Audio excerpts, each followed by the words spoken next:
Que le Seigneur vous bénisse très richement. Soyez abondamment bénis. Et nous présentons premièrement nos excuses parce que nous commençons avec un retard. Et cela est dû au déplacement. Vous voyez que je ne suis pas à mon endroit habituel. Je n'ai pas mes instruments habituels. Cela est dû au déplacement. Mais qu'à cela ne tienne, nous avons notre chaîne de prière. En tout cas, nous serons un peu court aujourd'hui. Mais l'important, c'est que nous vous donnions la matière du jour, l'homère du jour. Et que par cela, par la grâce de Dieu, nous puissions un peu prier, que vous aussi, ça vous donne de la matière pour prier. Comme nous avions dit, et nous ne cesserons de dire, la prière est liée à l'enseignement. C'est-à-dire, ce que l'on écoute, c'est ce qui pousse à prier. Donc, soyez les bienvenus dans notre chaîne de prière de 8 jours. Aujourd'hui, nous en sommes à notre 5e jour, par la grâce de Dieu. Que le Seigneur vous comble de ses multiples bontés. Nous avions dénommé la chaîne des prières que ta prière dépasse les nombres de tes années sur terre. Que Dieu te bénisse, bien-aimé Phil.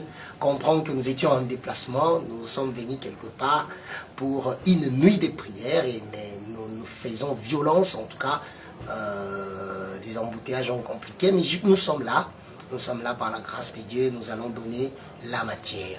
J'aimerais premièrement que nous puissions prier, supporter aujourd'hui, je n'ai pas avec moi ma guitare, mais nous allons prier et recommander ces temps entre les mains de Dieu, que le Seigneur soit notre faveur. Et je vous promets que la journée de demain, nous allons faire un direct la journée et nous allons faire un autre direct le soir pour récupérer le jour que nous avions perdu la fois passée. Que le Seigneur vous soit favorable. Likez la vidéo, partagez massivement. La récompense du Seigneur, c'est-à-dire Issachar, ne manquera pas d'être votre partage. Soyez abondamment bénis, que le merveille du Seigneur Jésus-Christ soit votre partage. Prions. Dieu de grâce, Jésus, nous sommes infiniment reconnaissants du fait que tu nous as approchés de ta présence, du fait que tu nous as permis de venir au-devant de toi encore aujourd'hui, en dépit des embouteillages, en dépit des réalités. Tu as permis que nous franchissions une extrémité à une autre et que nous soyons prêts pour parler de ta part. Ô Dieu de grâce, accorde-nous l'entendement, accorde-nous la compréhension et permets à ce que ton esprit règne sur nous, sur ceux qui nous suivent en direct. Au nom de Jésus, nous avons ici prié avec beaucoup d'actions de grâce et nous disons Amen. Soyez bénis, visitons rapidement les pays Canaan, c'est-à-dire, j'allais dire, visitons les Écritures. Nous sommes dans les livres de Genèse. J'avais promis que nous allons exploiter la prophétie sur Issachar. Vous voyez que nos jours sont en train, 8 jours c'était comme si c'était long, mais nous épuisons déjà. Nous sommes dans Genèse chapitre 49 et nous touchons le verset 14 et le verset 15. Issachar est un âne robuste qui se couche dans les étables. Il voit que le lieu où il repose est agréable et que la contrée est magnifique. Il courbe son épaule sous le fardeau, il s'assujettit à un tribut. Ajoutons à cette écriture une écriture de Matthieu que nous avions déjà récitée, mais que nous allons lire aujourd'hui par la grâce de Dieu. Nous touchons Matthieu chapitre 11, je commence au verset 27 et je descends. Toutes choses m'ont été données par mon Père et personne ne connaît les fils. Si ce n'est le Père et personne non plus ne connaît le Père, si ce n'est le Fils et celui à qui les Fils veulent le révéler. C'est-à-dire quand le Fils révèle le Père, cette personne-là connaît le Père. C'est ce que l'Écriture veut nous dire. C'est vrai que c'est très profond, nous avançons. Venez à moi, vous tous qui êtes fatigués et chargés, et je vous donnerai du repos. Prenez mon joug sur vous et recevez mes instructions, car je suis doux et humble de cœur, et vous trouverez du repos dans vos âmes. Du repos pour vos âmes, allais-je dire. Que Dieu bénisse ces écritures et qu'il ajoute l'explication. Ok, let's go. Remarquez que ici, je l'avais dit la fois dernière, dans notre séance passée bien sûr, qu'en réalité, le véritable Issachar, c'est Jésus. Pourquoi? Jean chapitre 5, le verset 39 à 40 dit, vous sondez les Écritures, pensant avoir la vie éternelle en elles, mais sachez que ces Écritures témoignent de Jésus. Là, directement, Jésus associé Jean chapitre 5, le verset 39 à 40, à 1 Jean chapitre 5, le verset 20 à 21. Le véritable, le Dieu véritable et la vie éternelle, cette vie qui est cachée dans les Écritures, c'est Jésus. Que le Seigneur vous bénisse. Mais ici, nous avions dit ceci par la grâce de Dieu. Nous avions dit qu'en réalité, sans l'ombre d'aucun doute, parce qu'il faut le savoir ainsi, sans l'ombre d'aucun doute, en réalité, Issachar, c'est Jésus-Christ. Jacob, c'est permis. Ok, la connexion est rétablie. J'étais en train de dire ceci, parce qu'il veut mourir. Voilà pourquoi il se déverse dans ses fils. C'est très important. Alors, remarquez par la grâce de Dieu que ici, Jacob se déverse dans Issachar. Il dit que Issachar, c'est un âne robuste. Or, dans les Saintes Écritures, l'âne, c'est un animal qui porte les fardeaux. Ça peut porter les hommes, ça peut porter aussi les histoires. Que le Seigneur vous bénisse. Par exemple, vous remarquerez dans les Saintes Écritures, quand on parle d'âne, vous remarquerez même dans Matthieu chapitre 21, cet ânon-là devait porter Jésus pour entrer avec lui dans... Il est fait pour porter le fardeau. C'est ça son rôle. Que le Seigneur vous bénisse. Alors ici, on dit que Issachar, c'est un âne robuste. Maintenant, il faudra savoir dans les Saintes Écritures, parce que je vous ai dit la fois passée, que la Bible, même les... Ok, que le Seigneur vous soit favorable. Le bien-aimé là est toujours en train d'insister. Nous lui avons dit en tout cas qu'il supporte. Nous sommes en train de travailler par la grâce de Dieu. Ma fille, que Dieu te bénisse richement. Alors nous disons, même le terme robuste dans les Écritures doit s'expliquer. D'abord, quand on dit Issachar qui est un homme, mais on les compare à un âne, cela veut dire, quand on les compare à un âne, cela veut dire que l'âne devient un homme. Que le Seigneur vous bénisse. L'âne devient un homme. Alors, cet âne qui devient un homme, c'est Issachar. D'abord, respectons les contextes. Mais quand on dit robuste, dans les Écritures, robuste veut dire quoi? Visitons les Saintes Écritures. Nous sommes dans Juge chapitre 3, le verset 29. Je lis au nom de Jésus-Christ. Ils bâtirent dans ces temps-là environ 10 000 hommes des Moab, tous robustes, tous vaillants, et pas un n'échappa. Donc selon cette écriture, robuste veut dire vaillant. Que le Seigneur vous bénisse. Robuste veut dire vaillant. C'est-à-dire, l'âne robuste, et que cet âne-là, c'est tout un homme, c'est qu'en réalité, cet âne-là robuste, c'est tout un homme qui est vaillant. Que le Seigneur bénisse. Robuste, expliquant les termes vaillant, c'est que l'âne robuste est tout un homme qui est vaillant. Soyez abondamment bénis au nom de Jésus-Christ. Soyez bénis, que le Seigneur vous soit favorable. Donc, en d'autres termes, ici, c'est un homme vaillant. Un homme qui est vaillant, vainqueur. C'est un guerrier. Donc, un âne robuste selon Juge chapitre 3, le verset 29, c'est celui qui est vaillant. Or, l'âne est comparé à un homme, c'est que cet homme-là, en réalité, c'est un homme vaillant, un homme robuste. C'est-à-dire un guerrier. Mais l'Écriture insiste. Vous aviez déjà compris le terme vaillant, le terme robuste.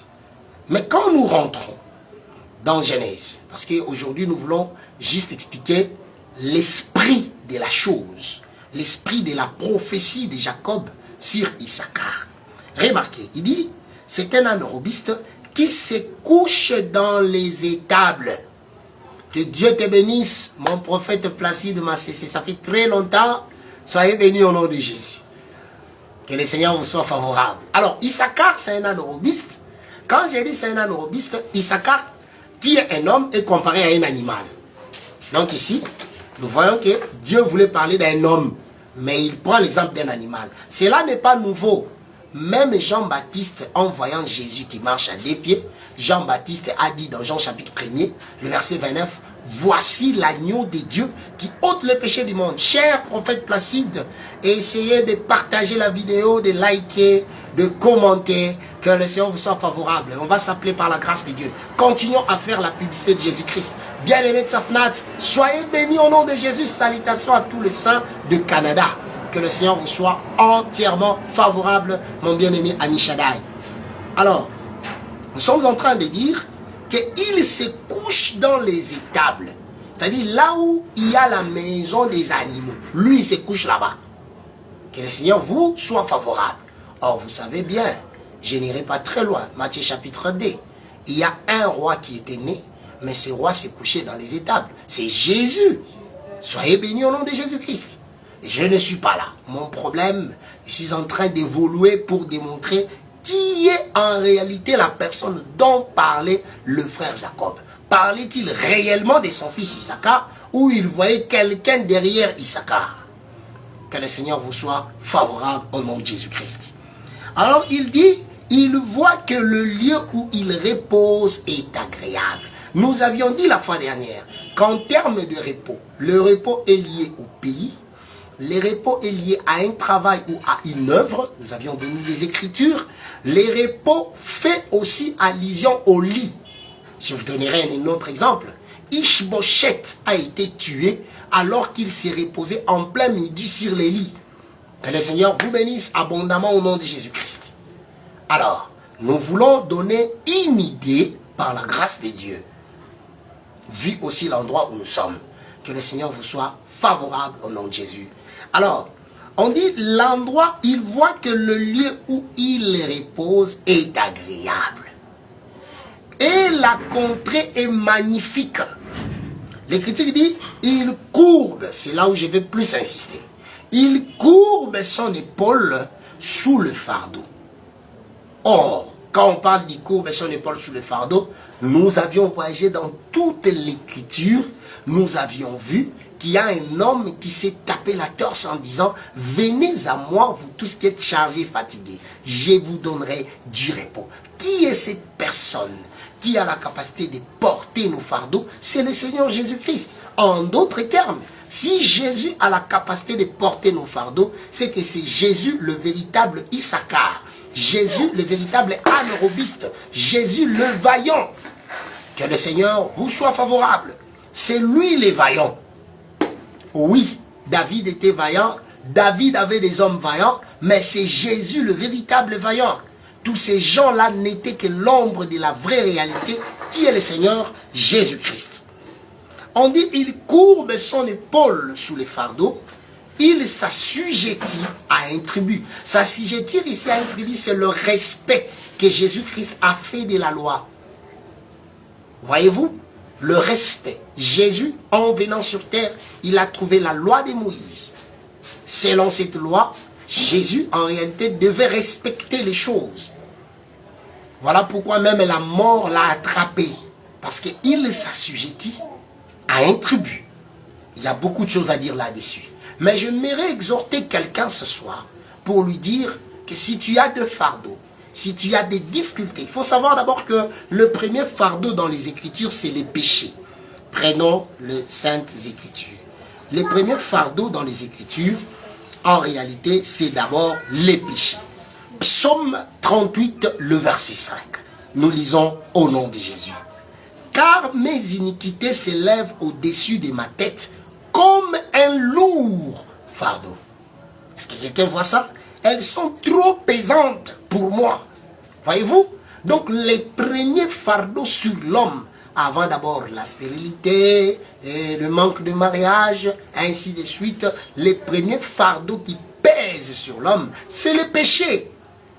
Et quand Jésus vient, la première des choses qu'il fait dans la vie de la personne, par le Saint-Esprit, c'est ôter les péchés. Voilà pourquoi le frère Jean-Baptiste avait bien vu et a bien dit que voici l'agneau de Dieu qui ôte le péché. C'est-à-dire qui enlève ces fardeaux-là. Il en fait le sien. Soyez bénis. Voilà pourquoi le frère Paul, quelque part, dira qu'en tout cas, c'est lui qui a le Saint-Esprit. Il ne pêche point. C'est une écriture qui complique beaucoup de gens, mais en réalité, c'est une vérité. Quand quelqu'un marche en accord avec le Saint-Esprit, il peut se rendre compte qu'autant d'heures possible, il n'a pas péché. Soyez bénis, que ce soit dans les pensées, que ce soit physiquement. Ce sont des choses qui doivent aussi se faire vivre quand quelqu'un est dominé par le Saint-Esprit. Ce sont des choses possibles. Ça, c'est par rapport à l'esprit originel du texte. Mais nous disons ceci. Sur le plan physique, comme ça, les problèmes et les difficultés qui nous arrivent sont aussi des fardeaux que nous devons déposer sur le Seigneur. Nous devons déposer, je dirais bien, chez le Seigneur. Lui doit en faire le sien. Nos problèmes doivent devenir ses problèmes. Et lui doit nous donner ses solutions à lui. Parce qu'il est le véritable Issachar. Il sait que nous aurons des problèmes. Nous aurons des difficultés. Voilà pourquoi souvent quand Jésus était devant un malade, il lui disait, veux-tu être guéri? Parce que Jésus avait la guérison avec lui. Il était la guérison marchand. Et il souhaitait emprunter la charge de la personne. Soyez bénis au nom de Jésus. Voilà pourquoi, vous remarquerez même dans Marc chapitre 5, toutes nos excuses, le temps nous manque.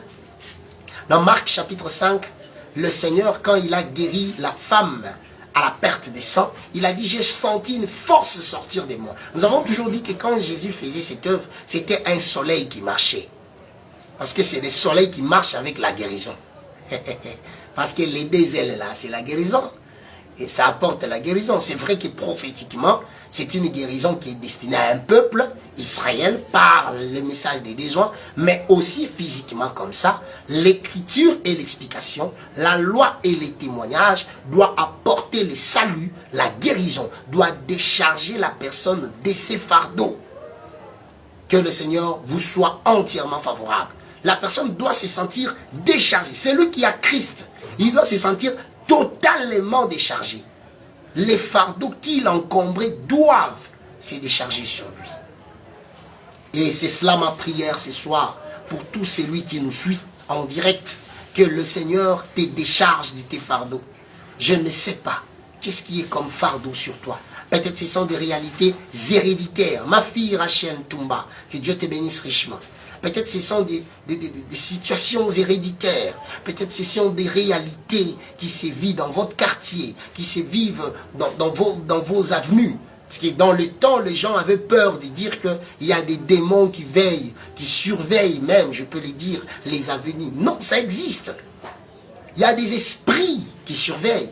Que vous entrez dans un quartier, vous entrez dans une avenue, vous remarquez réellement qu'il y a une vie quelconque qui se vit. Je vous donne un exemple.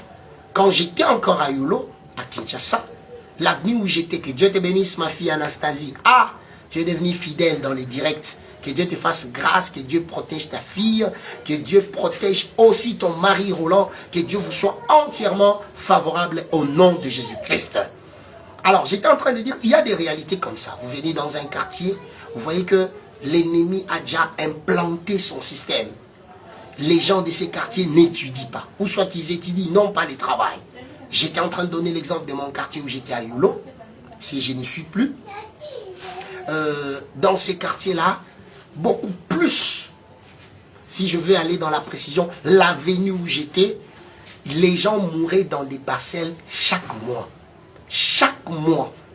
Quand je suis arrivé, j'ai remarqué ces systèmes-là, je me suis dit, non Seigneur, moi j'ai un Dieu vivant.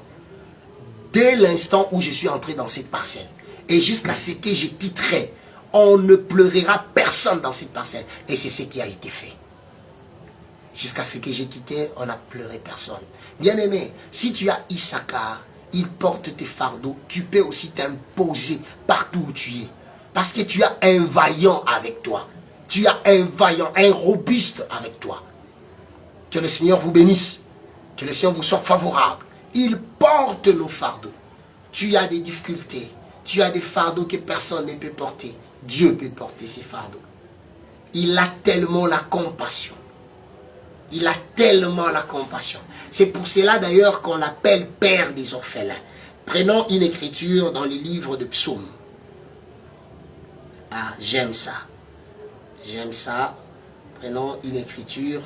Dans les livres des psaumes, vous remarquerez que Dieu a réellement compassion. Et la compassion de Dieu est liée au salut. Si Dieu te dit que j'ai compassion de toi, c'est que c'est pour le salut. C'est pour t'enlever dans un joug, dans un fardeau qui pèse sur toi. Nous sommes dans les livres des psaumes. Psaume chapitre 68. Je suis au verset 6e, faute de temps. Je prends aussi le verset 7. Le père des orphelins, le défenseur de veuves, c'est Dieu dans sa demeure sainte. Voyez-vous? C'est lui le père des orphelins. Retenez bien les termes. L'évangile doit se prêcher selon les termes. Les pères des orphelins, les défenseurs de veuves, c'est Dieu dans sa demeure sainte. Dieu donne une famille à ceux qui étaient abandonnés. Peut-être que tu es abandonné à ton triste sort.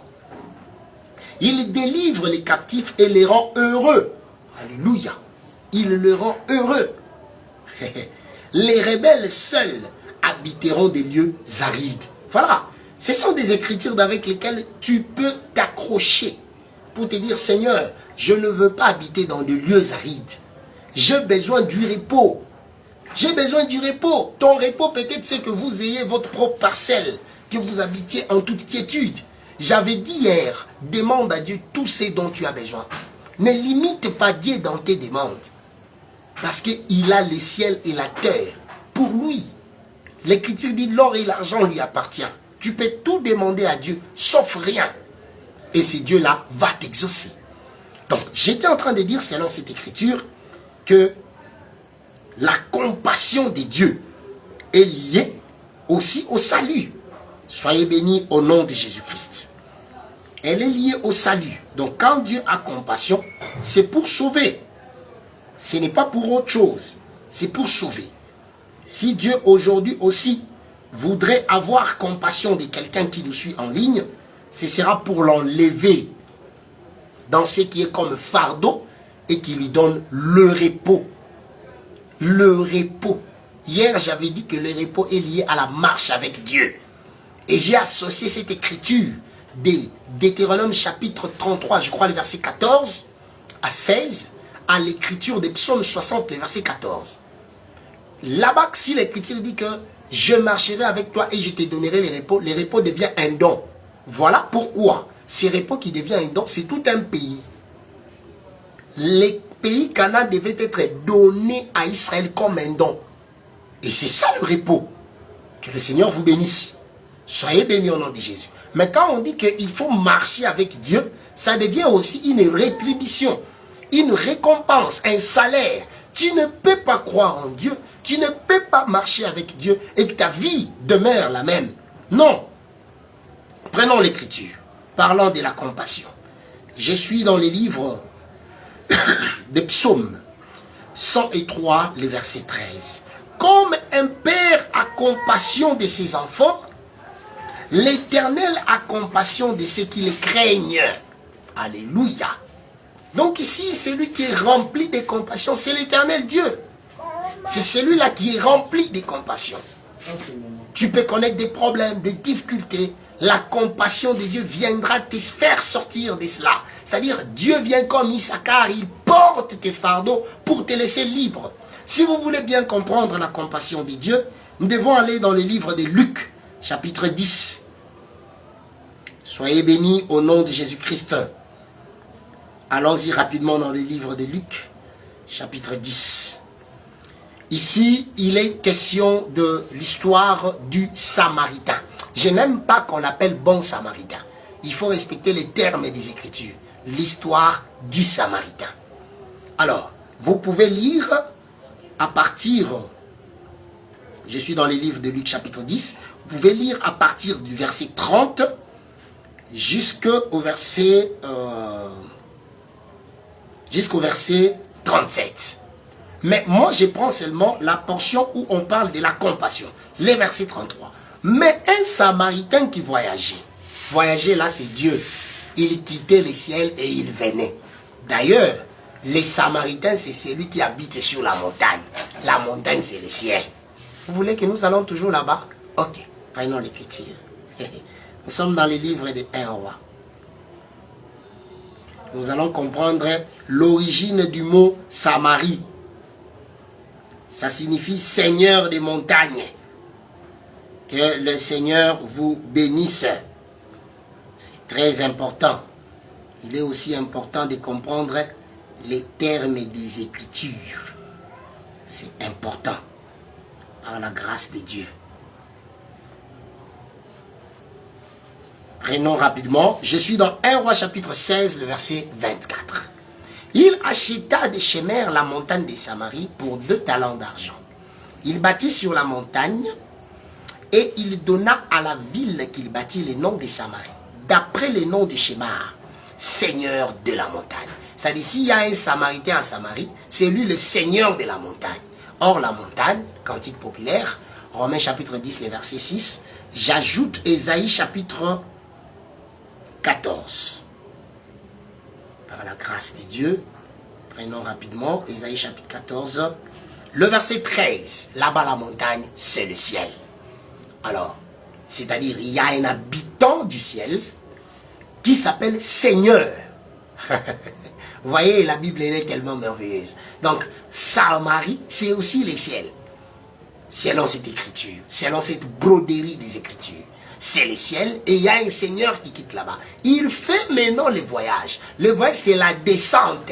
Cette descente, c'est pour sauver, récupérer les fardeaux de la personne. C'est-à-dire, en réalité, l'œuvre d'Issachar, c'est la délivrance. Quand il porte le fardeau, il délivre la personne du fardeau. Que le Seigneur vous bénisse. Alors, c'est comme ça que nous avons toujours dit, si tu as cette connaissance, tu dois aussi être délivré du péché. Parce que le péché aussi, c'est un fardeau. Dieu doit être capable de te délivrer du péché.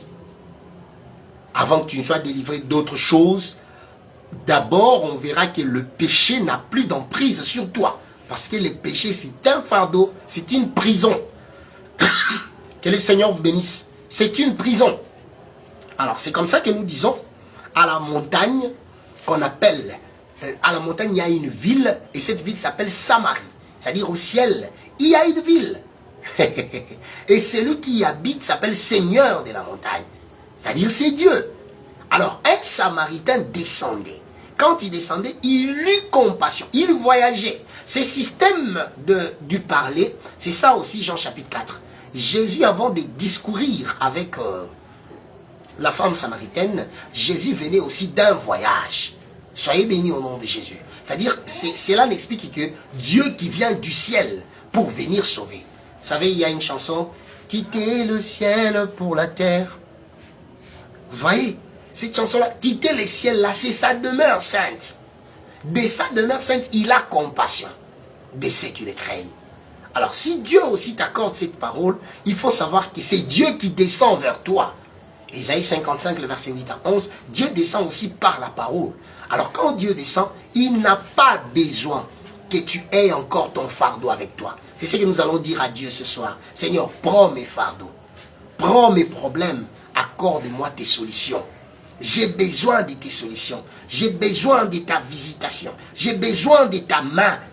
Je ne sais pas quel est ton problème, mais je t'avais informé la fois dernière que si nos pères, méchants qu'ils sont, ils nous donnent des bonnes choses, à combien plus forte raison notre Dieu.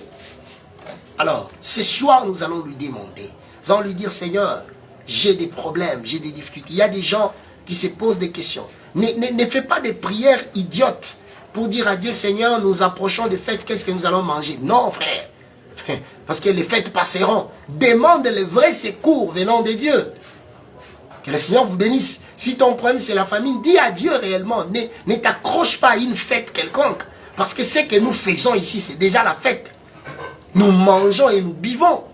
Soyez bénis au nom de Jésus-Christ. Alors c'est comme ça que nous disons que Issachar c'est lui-même Jésus.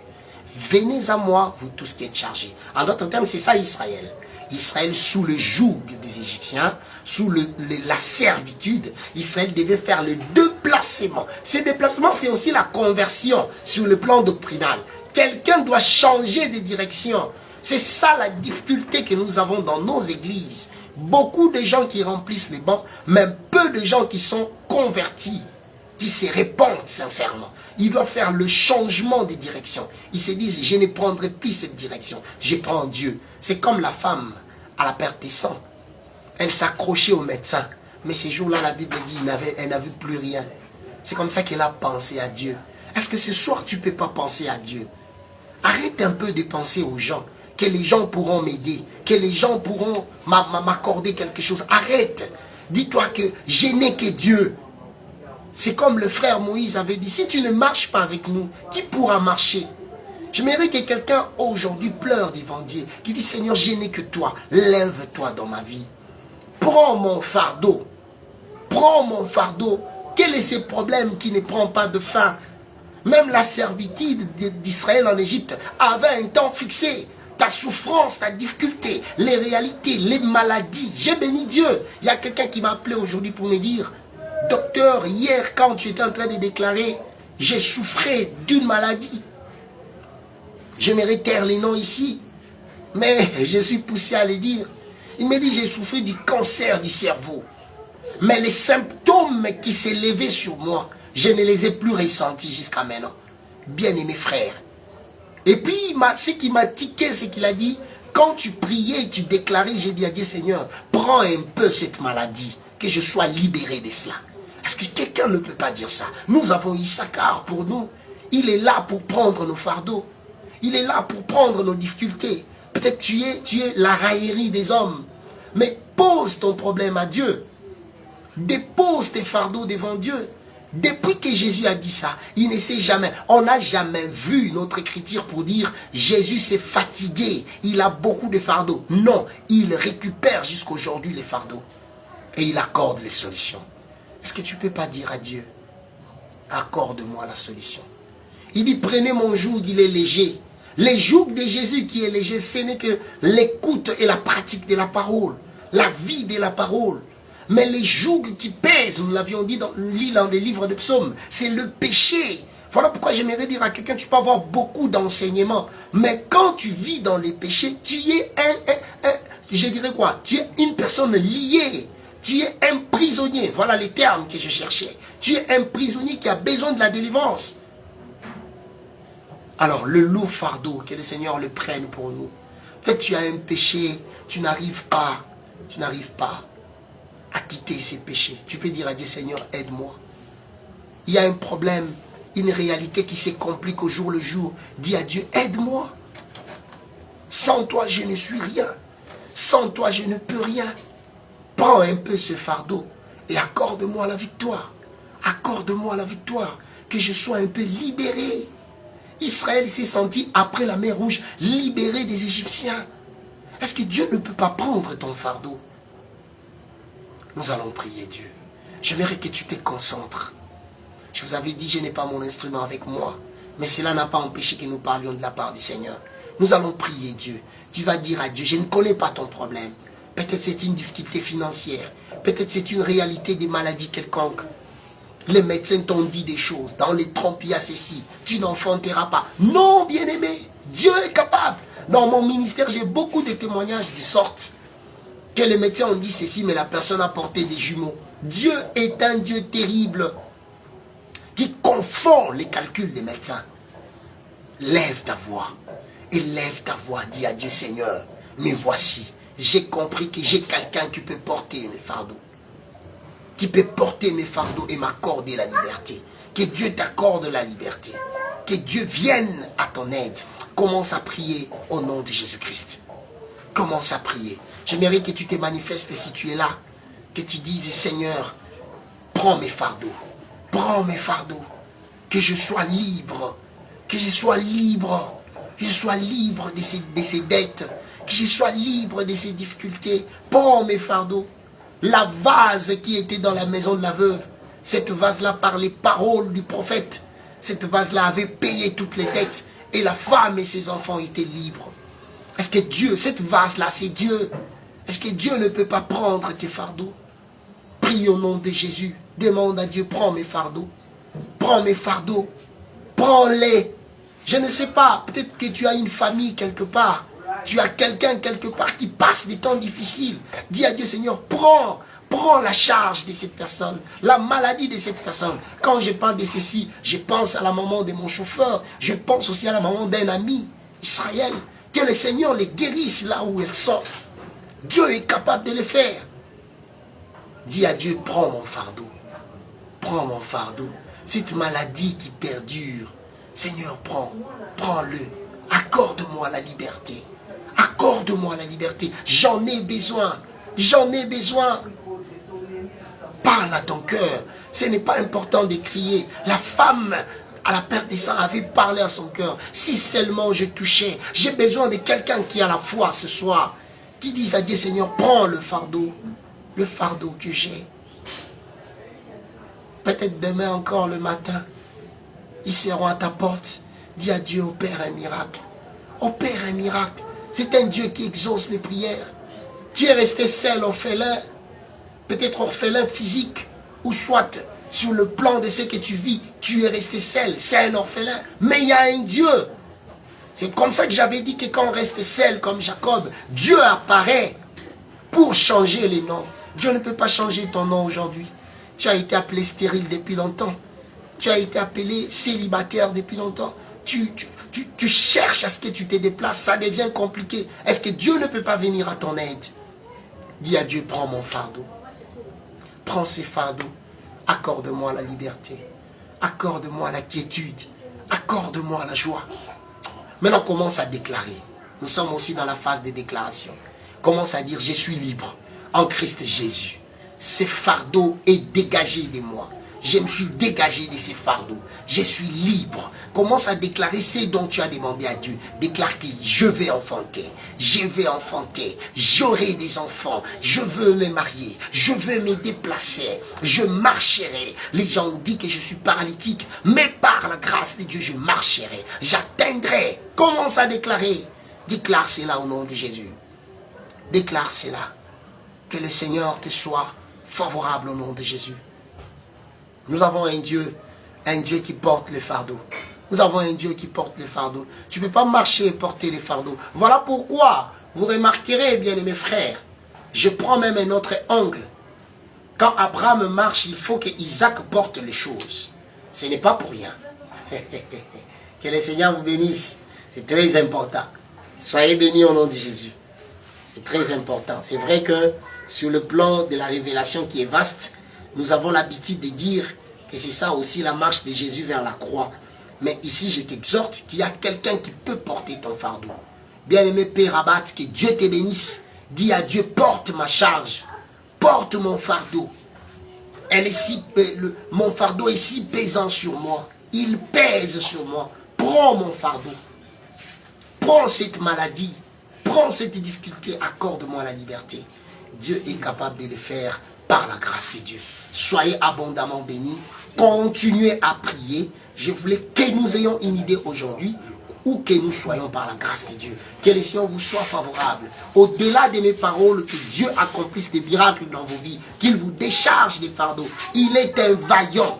Qu'il vous décharge des fardeaux. Quand on parle de vaillant, c'est-à-dire aucun combat, aucune bataille, il s'est rendu défaillant. Non.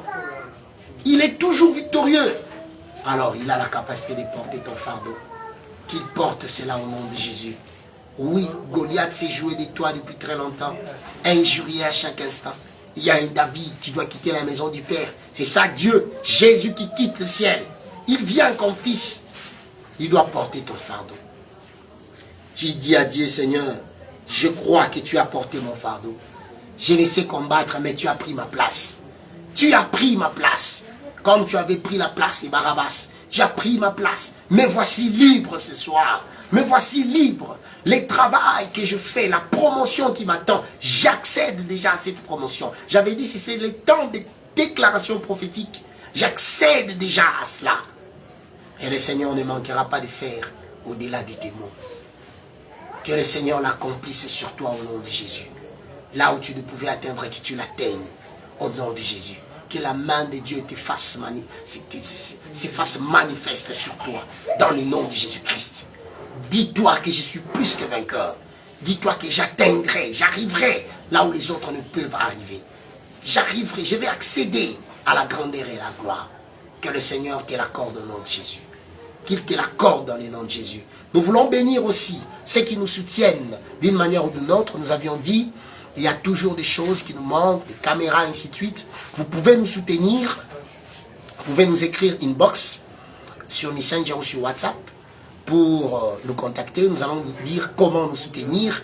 Et que Dieu bénisse déjà ceux qui le font, que leur grenier ne soit jamais avide au nom de Jésus. Et que le Seigneur les amène encore très loin. Nous avions dit par la même occasion, par la même voie, vous pouvez aussi nous envoyer vos sujets de prière en privé. Nous allons continuer à prier pour ça. Si nos voix deviennent ainsi, c'est parce que nous nous sacrifions pour vous. Nous sommes là pour vous, nous sommes établis pour vous. Que le Seigneur accorde le repos à chacun de vous. Que le Seigneur vous accorde, tu es locataire, tu as droit à voir ta maison. Que le Seigneur te l'accorde, bien-aimé Bat, que Dieu te bénisse, Kalinga. Que Dieu te soit favorable, que le Seigneur vous accorde les repos et que ces repos soient manifestes au nom de Jésus-Christ. En tout cas, si Dieu nous donne la force, la journée, par la grâce de Dieu, nous ferons encore un autre direct. Nous allons entrer dans la profondeur et pourquoi pas toucher aussi les fils d'Issachar, parce qu'on n'a pas encore touché ça, par la grâce de Dieu. Nous allons aussi épingler une portion de la prophétie et Dieu va s'élever parmi nous. J'ai toujours dit, si la grâce de Dieu tombe sur toi, tu vas te rajeunir. Remarquez, la femme à la perte de sang, quand elle était guérie, Jésus a dit, ma fille, je ne vais pas là. Je suis dans Matthieu aussi 15. Dans Matthieu 15, la femme cananéenne, quand elle dit, ma fille, ta foi. En réalité, quand quelqu'un reçoit la grâce de Dieu, ça lui rajeunit. Même toi sur qui on avait mis la masque de vieillesse, je l'ai détruit au nom de Jésus. Sois libre au nom de Jésus. Tu as des cauchemars tout le temps, sois libre au nom de Jésus. Que le Seigneur te libère de tous ses liens. Parce qu'il est le véritable Issachar. Il doit porter ses fardeaux et t'accorder la liberté. Soyez abondamment bénis. Que la paix, la grâce, les merveilles du Seigneur vous soient accordées sans embouteillage au nom de Jésus-Christ. Écrivez-nous inbox. Envoyez-nous vos sujets de prière. 089, c'est-à-dire plus 243, 89, 97, 74, 942. C'est ça notre WhatsApp. C'est ça aussi notre numéro. Vous pouvez nous atteindre même par direct pour ceux qui sont à l'étranger. Vous pouvez aussi nous contacter pour soutenir l'œuvre de Dieu que nous faisons. Ça doit se faire dans de très très bonnes conditions pour que Dieu puisse être élevé. En tout cas, que le Seigneur vous soit favorable. Vous trouvez une très belle caméra. Vous pouvez aussi nous dire. Vous trouvez un très bon micro. Vous pouvez aussi nous le dire. Et le Seigneur ne manquera pas de vous faire grâce. Soyez abondamment bénis, soyez richement bénis, que le Seigneur vous comble de ses merveilles. Nous disons que par la grâce de Dieu dans la journée, nous allons encore faire un direct. Je crois que là nous serons chez nous. Nous allons faire un direct par la grâce de Dieu. Après ici, j'ai une nuit de prière. En tout cas, le Seigneur, qu'il vous soit favorable. Nous attendons vos réactions. Partagez massivement la vidéo, bien-aimé Ami Shaddai. Bien-aimé Père Abat, partagez massivement la vidéo. Bien-aimé Anastasie, vous êtes nombreux. Bien-aimé Rachel, bien-aimé Phil, partagez la vidéo massivement. Invitez les gens, dites-leur que la journée, en tout cas aux alentours des 14, 15, 16 heures, nous serons là par la grâce de Dieu. Soyez bénis et à 15 heures, 14 heures ou 16 heures d'aujourd'hui, que le Seigneur vous soit favorable. Merci.